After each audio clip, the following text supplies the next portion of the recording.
जिस तरह से बातचीत एक सीधा माध्यम है अपनी बात कहने का, वहीं एक अप्रत्यक्ष माध्यम यानी कि इनडायरेक्ट वे ऑफ कम्युनिकेशन भी है, जिसे हमारे चेहरे के भाव, हमारा बर्ताव, आवाज़ की ऊंच नीच, हमारा लहजा और बॉडी लैंग्वेज जाहिर करते हैं। ये वो माध्यम है जिसकी बारीकियों को समझना हमारे लिए बहुत ज़रूरी है। हमारे हाव भाव हमारी शख्सियत का आईना होते हैं और उसी आधार पर हमें समाज में एक मुकाम मिलता है। कभी कभी ऐसा भी होता है कि इस अप्रत्यक्ष माध्यम यानी कि इनडायरेक्ट वे ऑफ कम्युनिकेशन को गलत समझा और आंका जाता है।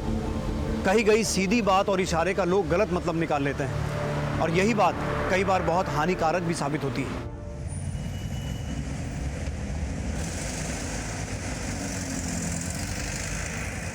सेट ऑफ क्वेश्चंस चेक कर लो, यही आता है हर बार। शिखा,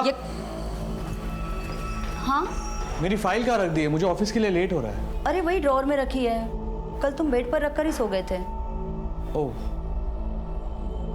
तो क्या कह रही थी मैं, ये कर लोगे तो स्कोर कर जाओगे, ठीक है?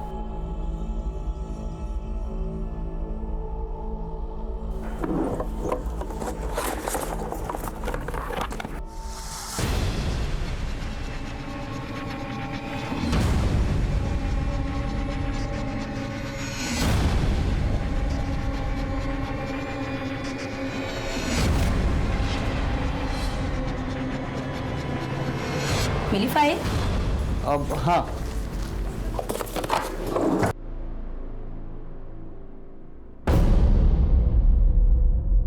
निधि बेटा तुम रेडी हो गए?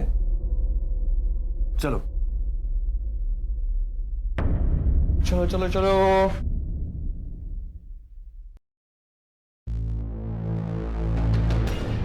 अरे विशाल जी नमस्ते। नमस्ते, चलो बेटा।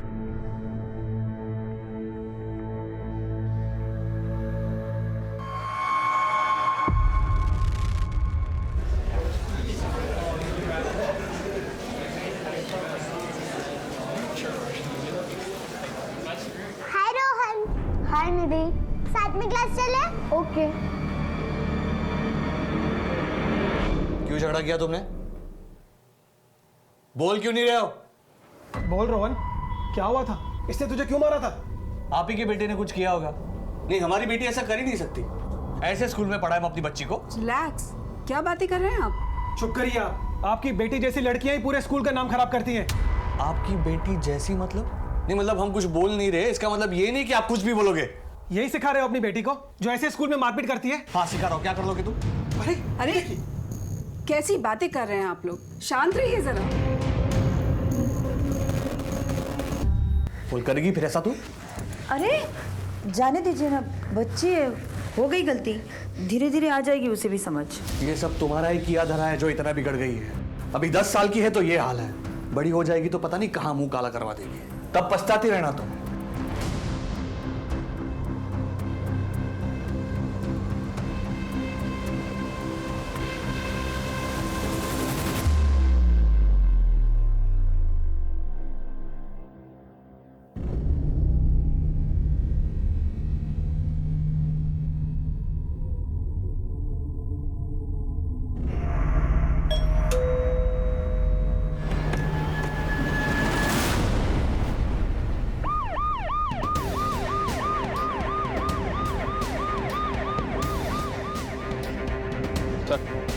सर घर के ड्रेनेज से खून बहता देख पड़ोसी रमेश को शक हुआ। वो घर के अंदर आया तो दरवाजा खुला हुआ था। सर घर में कहीं भी फोर्स्ड एंट्री के निशान नहीं मिले और ना ही आसपास किसी ने किसी को आते जाते हुए देखा है।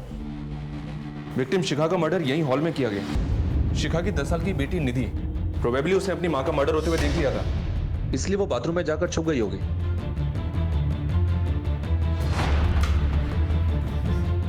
उसका मर्डर करने के लिए वॉशरूम का दरवाजा तोड़ा गया। हत्यारे ने दरवाजा तोड़ा और अंदर गए और उसको भी मार दिया। लेकिन सर इंटरेस्टिंग बात यह है कि मरने से पहले लड़की ने अपने खून से दीवार पर यह नाम लिखा, बिट्टू। इसका मतलब है इस बिट्टू का कोई ना कोई कनेक्शन तो है इन मर्डर से। या तो ये बिट्टू किलर है जिसके बारे में निधि हमें बताना चाहती थी, या फिर बिट्टू इन मर्डर्स के बारे में कुछ ना कुछ तो जानता है। घर से कुछ चोरी हुआ? जी हाँ सर, कबर्ड में कुछ गहने और पैसे थे जो चोरी किए गए और शिखा का मोबाइल भी गायब है।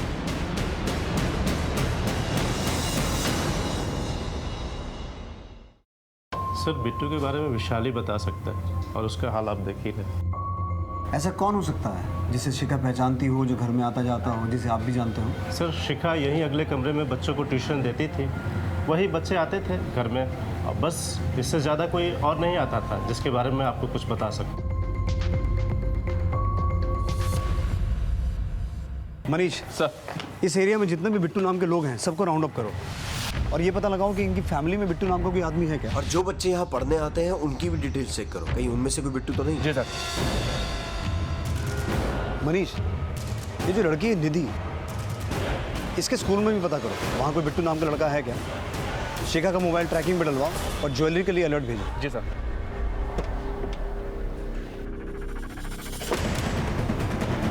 बिट्टू तेरा नाम है? नहीं सर, बिट्टू और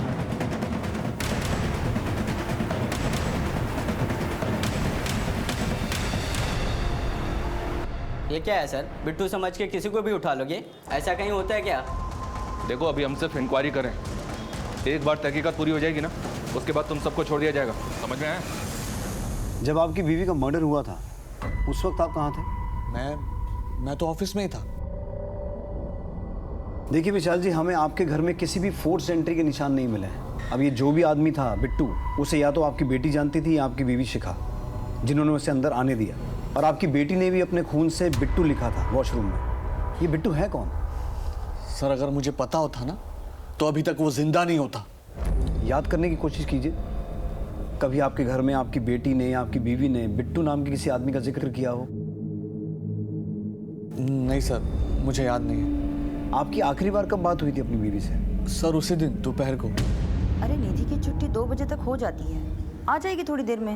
वैसे तुम क्या कर रहे हो? कुछ नहीं, आज मुझे भी ऑफिस में थोड़ा काम है, आते आते लेट हो जाएगा, 6-7 बज जाएंगे। कुछ सामान लाना है? नहीं, कुछ नहीं लाना है। ठीक है। फोन आपने किया था या शिखा ने? सर शिखा ने ही किया था। कुछ काम था उसे आपसे? नहीं सर, ऐसे ही किया था। फिर 2 घंटे के बाद रमेश का फोन आया और उसने बताया कि घर पे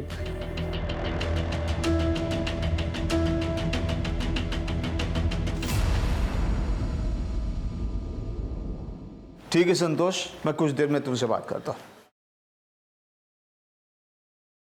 अरे गायत्री, अरे तुमने संतोष को फोन किया था कोई मकान वगैरह किराए पे लेने के लिए? हाँ किया था ना। क्यों? अरे क्यों क्या, अभिनव की होने वाली बहू अब इस मकान में नहीं आएगी, हम किसी किराए के दूसरे मकान में जाके रहेंगे। इसीलिए मैंने संतोष को कहा था कि हमारे लिए कोई बड़ा सा अच्छा सा मकान ढूंढे। अरे पागल हो गई हो क्या?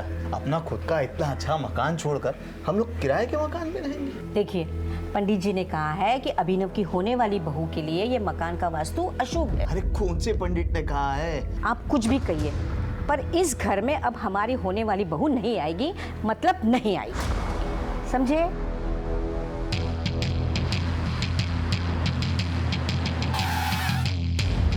मर्डर स्पॉट पर ये लिखा था। ये विशाल का बिट्टू नाम का कोई बिजनेस राइवल है क्या जो उसकी फैमिली का मर्डर कर सकता है? नहीं सर, बिट्टू तो कोई नहीं है। कोई और राइवलरी, कोई दुश्मनी या लड़ाई कुछ भी? हाँ सर, विशाल का झगड़ा चल रहा था जमुना दास से, प्रॉपर्टी के एक ब्रोकरी को लेकर। ये लो आप यहाँ पर साइन करो। ए, क्या करवा रहा तू ये? एक बार का समझ में नहीं आता तेरे? नाले वाली जमीन की डील हो चुकी है, फिर क्यों बीच में बोल रहा है? जाना, पहले कस्टमर लेके आना, फिर बात करना, ठीक है? आप साइन कीजिए ना प्लीज। ना ये डील नहीं हो सकती। दास तुम क्या कर रहे हो? तू क्या ना? अरे छोड़ो, नहीं होगा भाई। कहा ना ये डील नहीं हो सकती तो नहीं हो सकती। उस झगड़े के कुछ दिनों बाद विशाल पर कुछ लड़कों ने अटैक किया था। अरे ऐसे कोई गाड़ी चलाता है क्या? बहुत शौक है दूसरे के काम में टांग अड़ाने का। अब देख तेरे साथ क्या हाल करते हैं। मारो सारे को।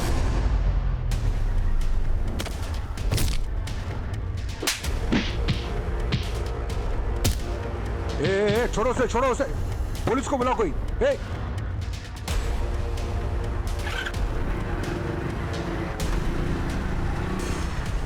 अरे हिम्मत है तो अकेला आओ, फिर दिखा तो कितनी चर्बी है मेरे में। जाओ बता देना अपने बाप को, विशाल डरता नहीं है। लेकिन विशाल को पूरा डाउट था कि अटैक जमुना दास ने ही करवाया था उसके ऊपर। ये जमुना दास कहाँ रहता है? आपके पास कोई सबूत है तो बताएं कि हमने मारा उसके बीवी बच्चों को। देखिए जमुना दास जी, दुनिया में सारे फसाद की जड़ 3 चीजें होती हैं, जर, जोरू और जमीन। और यहाँ इस मामले में ये तीनों ही हैं। देखिए साहब, मैं ऐसे टुच्चे काम नहीं करता। वो ज़मीन सरकार लेने वाली थी, इसलिए मैं खुद ही हट गया, वरना विशाल तो क्या, उसके बाप की औकात नहीं थी हमें रोकने की। सर। हाँ मनीष। सर, जमुना दास से बात हुई, कुछ ज़्यादा ही टेढ़ा आदमी लग रहा है। जमुना दास और विशाल, इन दोनों के पीछे अपने आदमी लगाओ। इन दोनों के उठने बैठने की एक एक डिटेल चाहिए मुझे। शिखा का फ़ोन ट्रैक हुआ? नहीं सर, अभी तक स्विच ऑफ है। जुड़े की भी कोई न्यूज़ नहीं है। विशाल और शिखा के सीडीआर मंगवाए हैं, जल्दी मिल जाएंगे। ठीक है।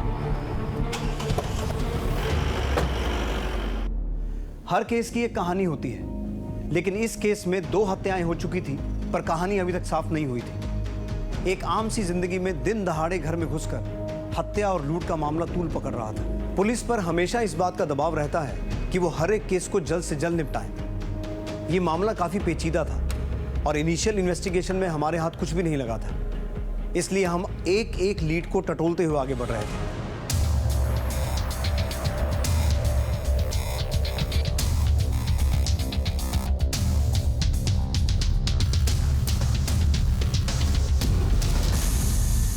बेटा, ये बिट्टू नाम का कोई दोस्त है क्या आप लोगों का? नहीं सर। पर निधि के साथ तो आप लोगों की अच्छी दोस्ती थी। हाँ सर, पर कुछ दिन पहले निधि हम लोगों से बात करना बंद कर दी। सिर्फ रोहन से ही बात करती थी। कौन रोहन? निधि का बेस्ट फ्रेंड। मगर कुछ दिन पहले उन दोनों की जम के लड़ाई हुई थी। प्रिंसिपल टीचर ने उनके पेरेंट्स को बुलाया था स्कूल में और कंप्लेंट भी की। ठीक है बेटा, तुम जाओ। रोहन बेटा, उस दिन जो भी हुआ था हमें सब बताओ। हम प्रॉमिस करते हैं किसी को कुछ नहीं बताएंगे। निधि तुम्हारी बेस्ट फ्रेंड थी ना, उसके साथ ना कुछ लोगों ने बहुत बुरा किया है। अब उन लोगों को पकड़ने में तुम्हें हमारी मदद करनी होगी। करोगे ना?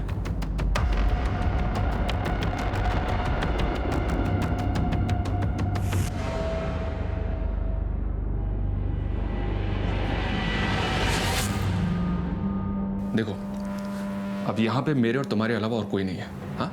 इसलिए तुम्हें डरने की कोई जरूरत नहीं है। बताओ, उस दिन क्या हुआ था? सर, वो मेरी दोस्त नहीं थी। तो फिर? सर, वो मेरी गर्लफ्रेंड थी। अगर ऐसा था तो झगड़ा क्यों हुआ था? सर, उसने मुझे काट लिया। मैं डर गया था, इसलिए मैं चुप रहा। सर, लेकिन आप पापा को कुछ मत बताइएगा सर, प्लीज। Don't worry. वो स्कूल में ऐसी हरकत करती थी और आपको पता ही नहीं? देखिए सर, बच्चे स्कूल में 5-6 घंटा ही रहते हैं और घर पर सारा दिन। और रही बात हमें नहीं पता होने की, तो निधि का बिहेवियर कुछ 3 महीने से बहुत बदल सा गया था।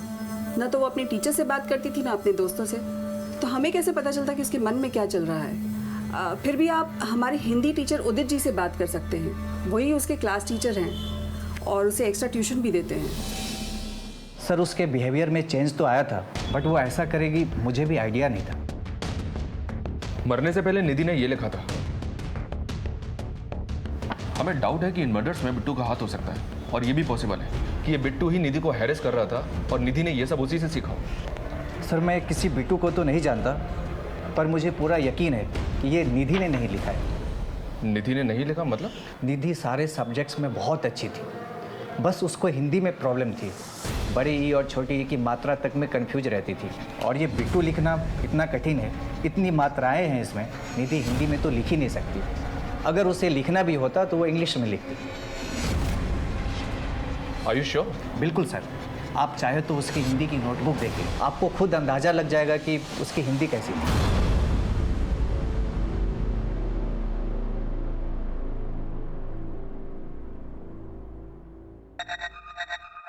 मेरा अभिनव कितना खुशकिस्मत है कि उसे तुम्हारे जैसी खूबसूरत बीवी मिल रही है। अच्छा है ना कान के?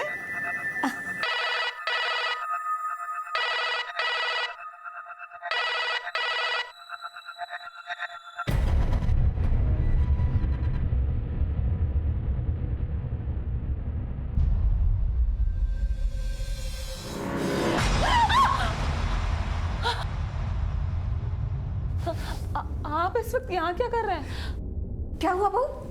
अरे कुछ नहीं माँ, मैं पीछे से आ गया था तो घबरा गई, इसलिए चीख पड़ी। और क्या?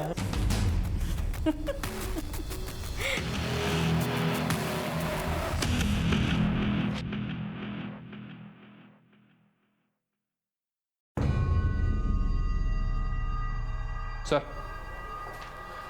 निधि के बैग से ये डायरी मिली है। ये देखिए, इसमें क्या क्या लिखा है। दो लोग एक साथ रहते हैं, प्यार करते हैं, अगर सब ऐसे ही रहें तो कितना अच्छा हो लाइफ में, बट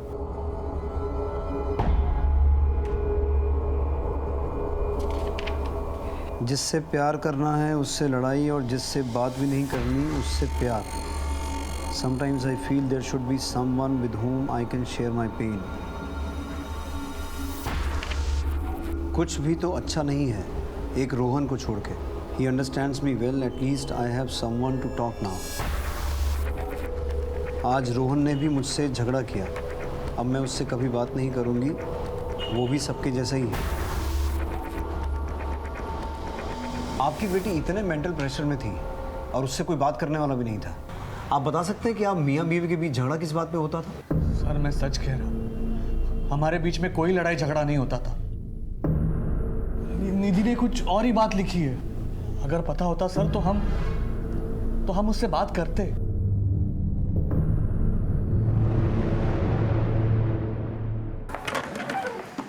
निधि की हिंदी की नोटबुक से ये तो साबित हो गया कि बिट्टू पुलिस की इन्वेस्टिगेशन को दूसरी दिशा में मोड़ने के लिए लिखा गया था। लेकिन क्या हुआ सर? क्या सोच रहे हैं? समझने की कोशिश कर रहा हूं कि मैं सही हूं या गलत। मतलब मनीष, उस घर में सब कुछ 2 बजे के आसपास ही हुआ। निधि स्कूल से घर आई, मर्डरर घर आया, मर्डर और लूट करके वहां से चला गया।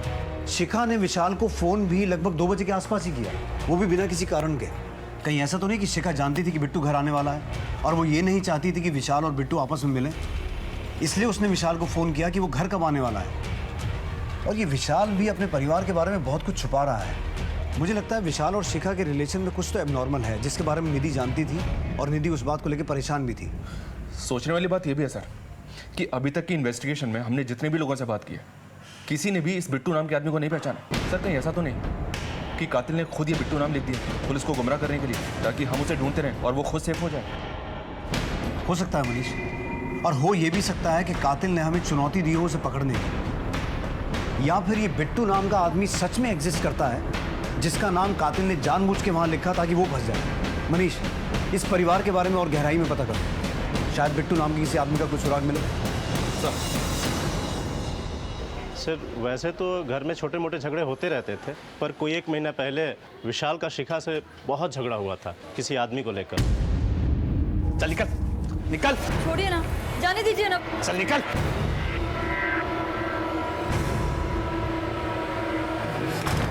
सर कौन था, क्यों झगड़ा हुआ था, ये तो मुझे नहीं मालूम। वो आदमी इस मोहल्ले में न पहले दिखा था और ना ही बाद में दिखा। झगड़ा हुआ तो तुम्हारा किसी के साथ, तुमने बताया नहीं? सर मैंने और शिखा ने अपने घर वालों की मर्जी के खिलाफ भागकर शादी की थी। 12 साल के बाद कुछ 4 महीने पहले हम शिखा के कहने पर उनके घर भी गए थे, ये सोचकर कि हम एक नई शुरुआत करेंगे। लेकिन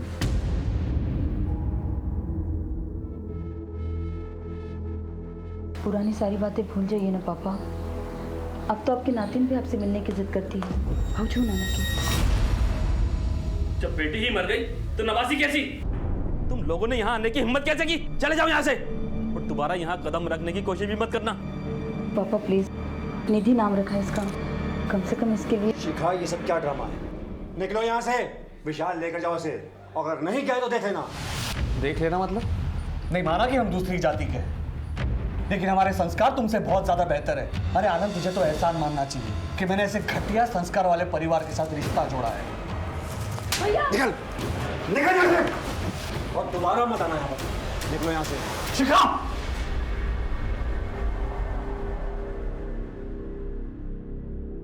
एक महीने पहले आनंद घर पे आया। शिखा जरा देखो कौन है।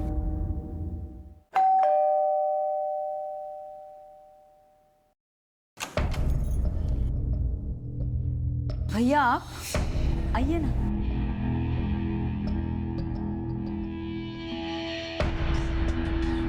यहाँ क्या कर रहे हो तुम? अपनी बहन से मिलने आया हूँ। लेकिन ये मेरा घर है, तुम्हारे बाप का घर नहीं है। ये क्या कह रहे हो तुम? भैया सारी पुरानी बातें भुलाकर आए हैं। शिखा, तुम्हारे लिए वो बातें होंगी, लेकिन मेरे लिए वो मेरे माता पिता का, मेरी जाति का अपमान था, और वो मैं कभी नहीं भूल सकता। इससे पहले कि मैं कुछ कर बैठूं, निकलो यहाँ से, चलो। तेवर अभी तक बदले नहीं हैं, वहीं के वहीं हैं गिरे हुए। देखो, मैं अपनी बहन से मिलने भी आऊँगा और उसे साथ घर भी लेके जाऊँगा। देखते हैं तू क्या कर लेगा। और तुझे क्या लगता है, तू शिखा से मुझे दूर कर देगा? चलो निकलो यहाँ से, चल निकल, निकल। छोड़िए ना, जाने दीजिए ना। चल।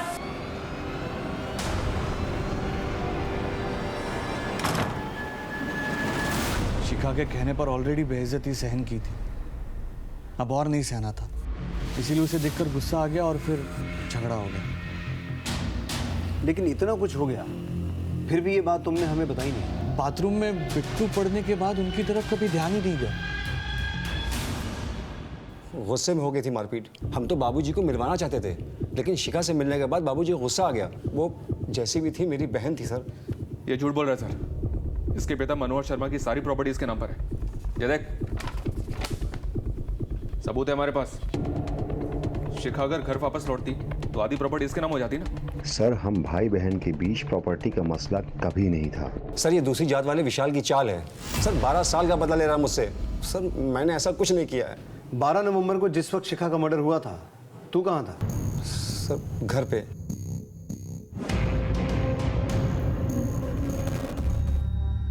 सर, निधि और शिखा की पोस्टमार्टम रिपोर्ट आ गई है। निधि की रिपोर्ट में तो कुछ नहीं मिला, मतलब वो मर्डर से 1-2 घंटे पहले ही फिजिकल हुई थी। फिजिकल? लेकिन किसके साथ? उसका पति विशाल तो उस वक्त ऑफिस में था। सर, शायद आपका अंदाजा बिल्कुल सही था। शिखा का जिसके साथ अफेयर होगा वो शिखा से मिलने आया होगा, सेक्स किया, उसके बाद मर्डर किया और फिर पुलिस को धोखा देने के लिए वॉशरूम की दीवार पे उसने ये नाम लिख दिया, बिट्टू। या फिर सर ये भी हो सकता है कि ये कोई रेप केस हो। शिखा की लाइफ को और अच्छे से टटोलना होगा। सीडीआर आने में कितना वक्त लगेगा? शाम तक आ जाएंगे सर।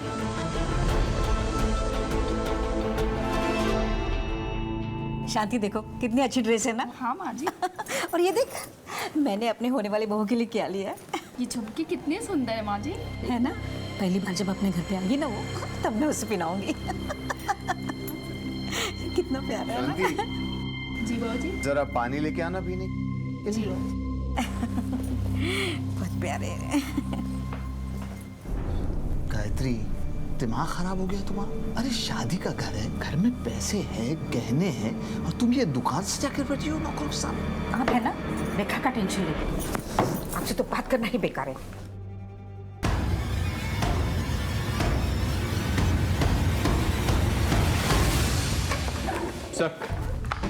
सर, शिखा और विशाल के कॉल रिकॉर्ड्स आ गए हैं। मर्डर वाले दिन शिखा ने विशाल को कॉल किया था 2 बजे के आसपास, जब वो ऑफिस में था। लेकिन सर, ये एक नंबर और है जिसके साथ शिखा रेगुलर टच में थी और मर्डर से पहले भी बात हुई थी उसकी। किसका नंबर है?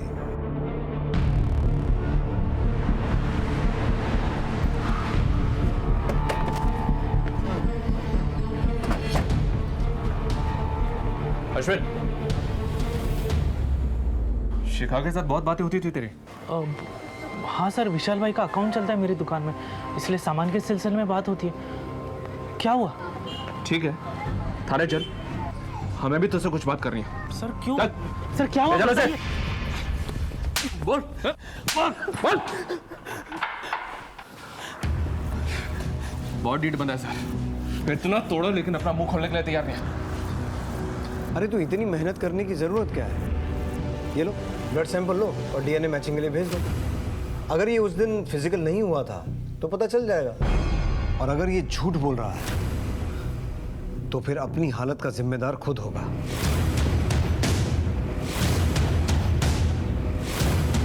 अगर डीएनए मैच हो गया तो उसके बाद क्या होगा तुझे मालूम है? बता, शिखा से इतने रेगुलर कांटेक्ट में क्यों था, और वो तुझे 12 से 1 के बीच में कॉल क्यों करती थी? बोल दे, अभी भी वक्त है। ले लो भाई, इसका सैंपल ले लो। अब इससे इसकी रिपोर्ट आने के बाद ही बात करेंगे। ठीक है सर। रुकिए सर, रुकिए, मैं बताता हूँ, मैं सब कुछ बताता हूँ। शिखा अपनी शादी से खुश नहीं थी। मेरे दुकान से सामान लाते ले जाते 4 महीने पहले हम दोनों एक दूसरे के करीब आ गए, मगर सर हम लोगों का रिश्ता सिर्फ फिजिकल था। उसका अपना परिवार था और मेरा अपना परिवार। हम लोगों को अपनी सीमाएं पता थी सर, इसलिए हम तभी मिलते थे जब उसके घर में कोई नहीं होता था। लेकिन 2 महीने पहले एक दिन। बेटा निधि, जो कुछ भी तुमने देखा वो पापा को मत बताना, प्लीज। मानोगी ना मेरी बात? तो अपना राज खुलने के डर से तूने शिखा और निधि दोनों को मार दिया? नहीं नहीं सर, नहीं। मैं क्यों ऐसा करूंगा? इस बारे में किसी को कुछ भी पता नहीं था। ना विशाल ने मेरे साथ इस बारे में कुछ बात की और ना ही उसके स्वभाव में कोई परिवर्तन आया था। अरे विशाल जी नमस्ते। नमस्ते। चलो बेटा। मुझे लगा कि शिखा ने निधि को कन्विंस कर लिया था इस सब के बारे में, और फिर मैंने भी धीरे धीरे शिखा के साथ सेफ्टी के लिए अपना कांटेक्ट खत्म कर दिया था सर। कांटेक्ट खत्म कर लिया था? तो रेगुलर कांटेक्ट में क्यों था? सर 1 महीना बीतने के बाद मेरा दिल बहकने लगा था। मैं शिखा के पास वापस जाना चाहता था, लेकिन शिखा बदल गई थी सर। वो ये रिश्ता खत्म करना चाहती थी, वो मुझसे नहीं मिलना चाहती थी सर। अगर उसने मना कर दिया था तो फिर तू उसके साथ फिजिकल कैसे हुआ? सर मैंने उस दिन उसे फोन किया था और इसी बात के लिए हम दोनों का झगड़ा भी हुआ था सर। देखो, मैंने तुम्हें कितनी बार कहा है कि हमारे बीच जो कुछ भी हुआ वो मेरी गलती थी। तुमसे रिश्ता रख के मैंने विशाल को बहुत धोखा दिया है। अब बस, मैं विशाल से बहुत प्यार करती हूँ और उसे धोखा नहीं देना चाहती हूँ। अच्छा, अब तुम्हारे विशाल को सब कुछ सच बता देता हूँ कि तुमने मेरे साथ क्या क्या गुल खिलाए हैं। फिर देखते हैं कि तुम्हारा विशाल तुमसे कितना प्यार करता है। अश्विन, ये क्या बोल रहे हो अश्विन? तुम ऐसा कुछ नहीं करोगे। तुम जो कहोगे मैं वो करूँगी। हाँ सर, ये सच है कि मैंने शिखा पर उस दिन जबरदस्ती की थी, लेकिन सर मैंने उसका मर्डर नहीं किया। मैंने उसका मर्डर नहीं किया सर। रेप का चार्ज लगाओ इसमें और जेल में डालो। अकल ठिकाने आएगी तो मर्डर भी एक्सेप्ट करेगा।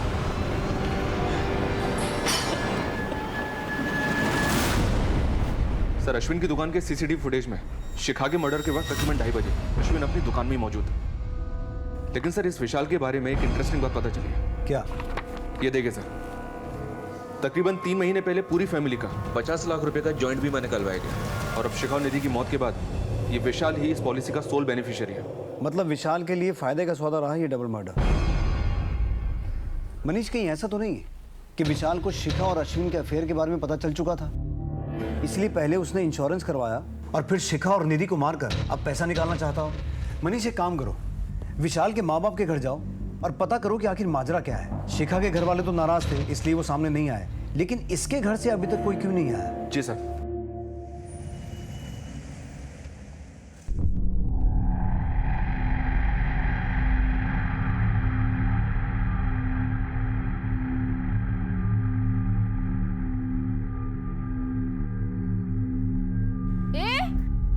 कौन हो तुम और अंदर क्या झांक? देखो चोर, पकड़ो। क्या हुआ शांति? माँ जी, वो लड़का हर रोज इधर ही देखता रहता है और आज तो शायद घर में घुसने की कोशिश कर रहा था।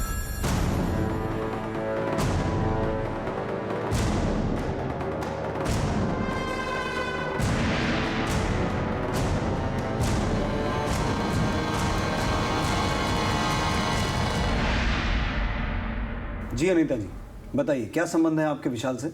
है नहीं थे।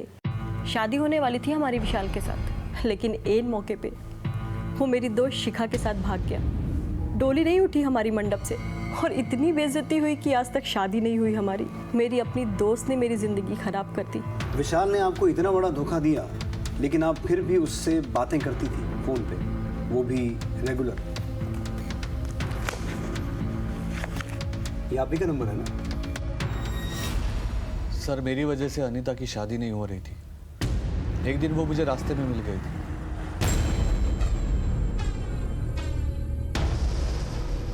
मुझे माफ करना अनीता, तुम्हारी बर्बादी का जिम्मेदार मैं हूं। मैंने बहुत गलत किया है तुम्हारे साथ। अगर तुम्हें किसी भी चीज की मदद चाहिए तो मुझे बता देना, लेकिन प्लीज मुझे माफ कर दो।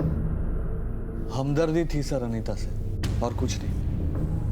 जिससे प्यार करना चाहिए उससे नफरत करते हैं, और जिससे बात भी नहीं करनी चाहिए उससे प्यार। कुछ याद आया? ये तो निधि के डायरी में लिखा था।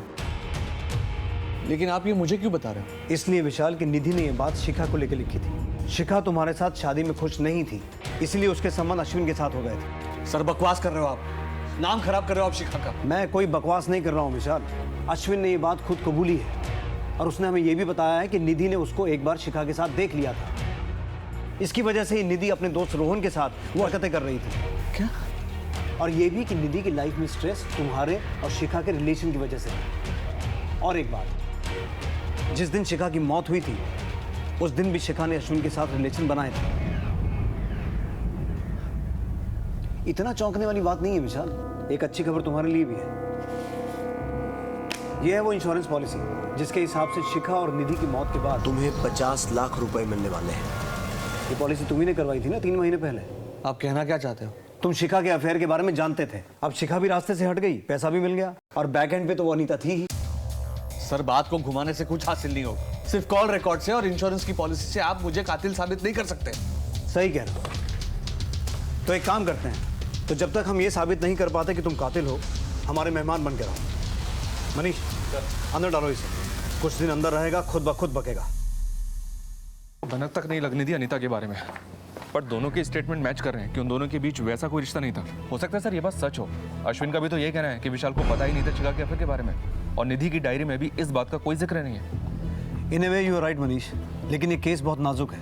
हम किसी को भी क्लीन चिट नहीं दे सकते। सर इस केस में हर लीड के साथ हम 2 कदम आगे तो बढ़ रहे थे, लेकिन घूम फिर कर डेड एंड पर आ जाते थे। यानी कि इस दोहरे कत्ल के मामले में कोई भी कामयाबी हमारे हाथ नहीं लग पा रही थी। लेकिन अब इस जुर्म की जंजीर में एक कड़ी और जुड़ने को थी।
सर, ये बेड के नीचे पड़ा मिला है, फिलहाल बंद है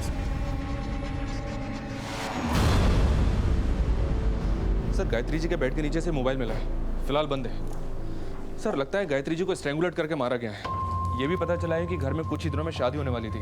घर से नकदी गहने सब गायब है। घर में कहीं भी फोर्स एंट्री का निशान नहीं है, लेकिन ये सारा मामला लूटपाट का ही लग रहा है। इसका मतलब है किसी को घर की पूरी जानकारी थी। या तो दरवाजा अंदर से खोला गया या फिर किसी मास्टर की का इस्तेमाल हुआ। जी सर, घर के अंदर लूटपाट भी हुई है। हत्यारे ने मर्डर किया और सारा माल लूट के निकल गए। ठीक है मनीष, बॉडी को पोस्टमार्टम के लिए भिजवाओ और सभी पुलिस स्टेशन में हत्या और चोरी हुए गहनों की अपडेट भेजो। और ये पता करवाओ कि उस एरिया में कोई गैंग वैंग तो एक्टिव नहीं है। सर मम्मी पापा दिल्ली जा रहे थे मेरी शादी के कार्ड बांटने के लिए, पर अचानक से मम्मी की तबीयत खराब हो गई और उन्हें घर वापस लौट कर आना पड़ा।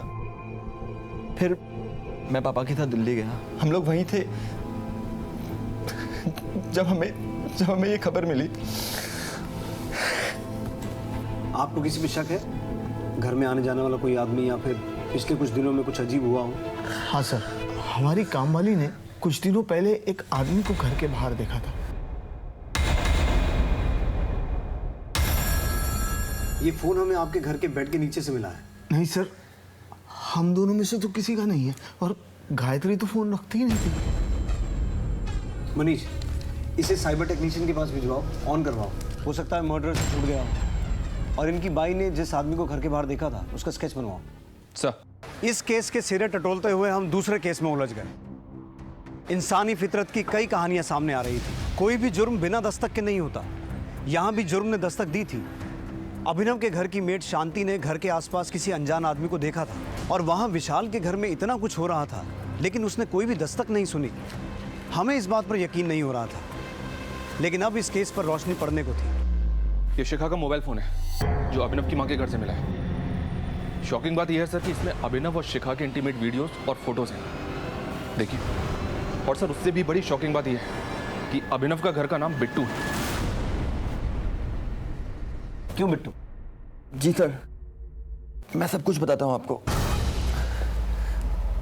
मैं एक दोस्त की शादी में गया था। वहाँ मेरी मुलाकात शिखा से हुई। धीरे धीरे हम दोनों दोस्त बन गए, फ़ोन पर बातें करने लगे। बातें मुलाकातों में बदल गई और हमें रिश्ता कायम हो गया। फिर अचानक एक दिन शिखा ने ये रिश्ता ख़त्म कर दिया। भूल जाओ कि हम कभी मिले भी थे। उसने रिश्ता खत्म किया और तूने उसे? नहीं सर, मैंने ऐसा कुछ नहीं किया। जो मोबाइल फ़ोन शिखा का मर्डर करके चुराया गया था वो तेरे घर पे कैसे पहुंचा? उन फोटोज़ के लिए ना, ताकि तेरा और शिखा का रिश्ता हमेशा के लिए राजी बना रहे। सर, अगर मैंने ये मर्डर्स किए होते तो वो मैं मोबाइल आप लोगों के हाथ नहीं लगने देता, और अपने घर पे क्यों रखता वो फ़ोन। और सबसे बड़ी बात सर, मैं शिखा के घर पर अपना नाम क्यों लिख कर आता? सर, इसमें कोई ना कोई साजिश है मुझे फंसाने की।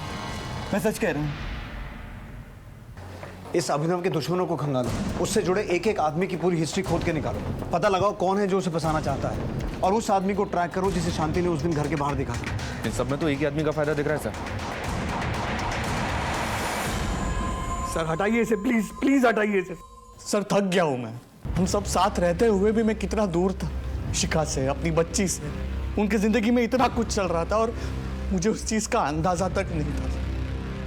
शिखा मुझसे दूर होती चली गई। वो मुझसे कहती थी कि तुम मुझे वक्त नहीं देते। हमारे रिश्ते की उथल पुथल मेरी बेटी निधि का बचपन खा गई सर। मैं शिखा और निधि दोनों का दोषी हूँ। आपको मुझे जो सजा देनी है दे दीजिए सर। मैं हार गया।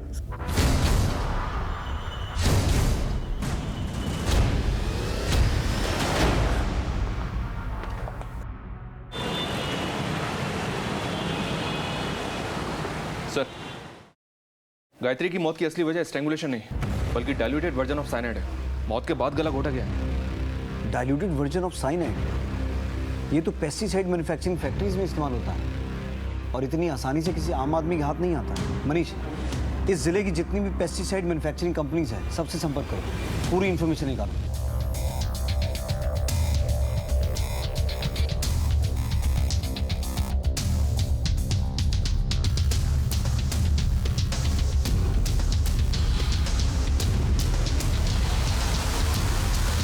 सर, अभिनव की डिटेल्स चेक करते हुए दो बड़ी इंफॉर्मेशन हाथ लगी हैं। उठा के लाओ उन दोनों को। हैरान हो ना ये सोचकर कि हम तुम तक कैसे पहुंच गए? सर, मीरा मेरी दोस्त है और पिछले 3 सालों से साहिल से अफेयर था उसका, लेकिन पता नहीं अभिनव से शादी करने के लिए वो क्यों रेडी हो गई। ये साहिल कौन है? उसका एड्रेस है आपके पास? सर, एड्रेस तो नहीं मालूम, लेकिन हम लोग एक बार लॉन्ग ड्राइव पे घूमने गए थे तो उसकी फोटो है मेरे पास। जब रिलेशन था तब था, अब हम दोनों का ब्रेकअप हो गया है। ब्रेकअप हो गया था तो तुम दोनों की आपस में इतनी बातचीत क्यों हो रही थी? दिन में कम से कम 7-8 बार तो बात होती थी। और आप मिस्टर साहिल सेल्समैन है ना, क्या बेचते हैं? सर, ये मीरा का बॉयफ्रेंड साहिल शहर के आउटर की एक पेस्टिसाइड कंपनी में काम करता है। तो सर, साहिल के लिए डाइल्यूटेड साइनाइड की हेराफेरी करना कोई बहुत मुश्किल काम नहीं होगा। वैसे अभिनव की काम वाली ने क्या खूब पहचाना है साहिल को। सर, मैं और साहिल एक दूसरे से प्यार करते हैं और मेरे पिताजी मेरी शादी कहीं और करवा रहे थे। तो मैं उन्हें मना नहीं कर सकती और घर से भाग भी नहीं सकती। मेरी 2 छोटी छोटी बहनें हैं, मैं उनकी जिंदगी नहीं बर्बाद कर सकती। तो इसमें शिखा और निधि कहाँ से आ गए? शिखा मेरी बचपन की दोस्त थी और अश्विन से उसका अफेयर था, ये बात शिखा ने ही मुझे बताई थी। इसीलिए मैंने उसे अपनी दोस्ती की दुहाई देकर अपने प्लान में शामिल कर लिया। शिखा, पापा ने मेरी शादी अभिनव से तय कर दी है। वो लड़का बिल्कुल अच्छा नहीं है। तू बता, मैं तेरे लिए क्या कर सकती हूँ? देख, अश्विन के साथ तो तू सोती ही है ना, अभिनव के साथ भी सो जा और उसके साथ वैसी वाली फोटोग्राफ निकाल ले ताकि मैं पापा को फोटो दिखा के शादी तोड़वा सकूं। शिखा ने अभिनव को फंसा लिया था और फोटोग्राफ भी ले ली थी। उसने मुझे फ़ोन किया कि मैं वो फ़ोटो लेने आ जाऊं। मैं और साहिल उसके घर गए, लेकिन उसके घर जाने के बाद उसका प्लान तो कुछ और ही था। तो समझने की कोशिश कर यार, इन फोटो से उसके परिवार की बदनामी होगी। देख, शादी तोड़ने का कोई दूसरा तरीका भी हो सकता है। ज्यादा लेक्चर देने की जरूरत नहीं है, खुद तो दर्जे के मुंह मारती है और मुझे सीख दे रही है। ये फोन तो मैं लेकर रहूंगी। फोन छोड़ फोन मोबाइल छोड़, मैं कहती छोड़। निधि ने हमें शिखा को मारते हुए देख लिया था, इसलिए हमें निधि को भी मारना पड़ा। तभी मेरे दिमाग में एक प्लान आया अभिनव को फंसाने का। तो अभिनव के घर का नाम था, ये पुलिस के लिए भी ऑब्वियस नहीं था। बस ये एक गलती हो गई हमसे, इसीलिए शायद पुलिस अभिनव तक नहीं पहुंच पाई। गायत्री, उसे क्यों मारा? हमें लगा कि शिखा के कॉल रिकॉर्ड से पुलिस अभिनव तक पहुंच जाएगी और ये शादी टूट जाएगी, लेकिन ऐसा नहीं हुआ क्योंकि शिखा अभिनव से इंटरनेट कॉलिंग पर बात करती थी। हम शिखा के फ़ोन को अनलॉक नहीं कर पा रहे थे और शादी की डेट नज़दीक आती जा रही थी। इसीलिए हमने ये प्लान किया कि हम अभिनव को मार के शिखा का मोबाइल उसके घर पे छोड़ देंगे, ताकि किसी को भी फोटोग्राफ देखे तो उसे लगे कि अभिनव ने शिखा को मारा है और इस गिल्ट में उसने खुद की जान दे दी। और साहिल अभिनव के घर पर निगरानी रखने लगा। हमने उसी दिन अभिनव को मारने का प्लान बना लिया था, लेकिन कौन? अरे मीरा, तुम इस वक्त यहाँ पर? ये कौन है? हमने जो कुछ भी किया बस एक दूसरे के साथ रहने के लिए किया। एक साथ तो नहीं, पर अब तुम दोनों जिंदगी भर जेल की कालकोठरी में रहोगे। हमारे हाव भाव, हमारे बर्ताव और हमारी बातों का असर हमारे बच्चों पर होता है। यही कुछ हुआ था निधि के साथ। अपने माँ बाप से प्रभावित होकर वो अलग अलग हरकतें कर रही थी। ये एक बड़ी दस्तक थी जिसे न शिखा पहचान पाई और ना ही विशाल सुन पाया। अपने रिश्तों की कदर करें, डायरेक्ट इनडायरेक्ट कम्युनिकेशन पर खास ध्यान दें। बिखरते रिश्तों की दस्तक अगर वक्त रहते सुन ली जाए तो फिर तबाही की गूंज सुनने की नौबत ही नहीं आएगी। आपसे फिर मुलाकात होगी एक नए केस के साथ। तब तक देखते रहिए क्राइम पेट्रोल दस्तक। मकसद बताना नहीं, बचाना है।